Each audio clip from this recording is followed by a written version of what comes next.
ছেলেরা কি রূপার ব্রেসলেট পরিধান করতে পারবে? ছেলেরা আসলে সাজগোজ করবে না, সাজগোজ ছেলেদের জন্য নয়, বিধায় তারা রূপার আংটি পরলেন বা অন্য কোনো কিছু পরলেন, এটা জায়েজ আছে, কিন্তু রূপার ব্রেসলেট তাদের পরা উচিত নয়। আমার বর আমার সাথে এক বিছানায় থাকে না অনেক বছর হলো, আমাদের শারীরিক সম্পর্ক হয় খুব কদাচিৎ, আমি চাইলেও সে সহজে আসে না, এতে কি তার গুনাহ হয় না? প্রিয় বোন, আল্লাহ তাআলা আপনার প্রতি রহম করুন। যদি আপনি যেমন বর্ণনা করেছেন বাস্তবতা এমনই হয় যে আপনার যে জৈবিক চাহিদা আছে সেটি তিনি পূরণ করছেন না, তিনি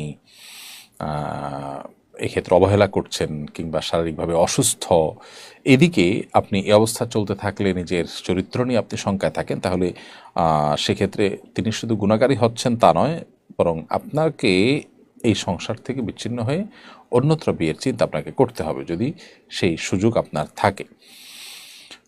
অন্যথায় আপনার স্বামী তিনি গুনাহগার হবেন, তিনি আলাদা থেকে আপনার হক নষ্ট করছেন, সেই দায় তিনি দায়ী থাকবেন। তার আল্লাহকে ভয় করা উচিত, কারণ স্ত্রীর ভরণ পোষণ শুধু জোগাড় করলেই হয় না, স্ত্রীর জৈবিক চাহিদা পূরণ করাও স্বামীর উপর কর্তব্য। সেটা যদি তিনি না করেন তাহলে তিনি গুনাহগার হবেন।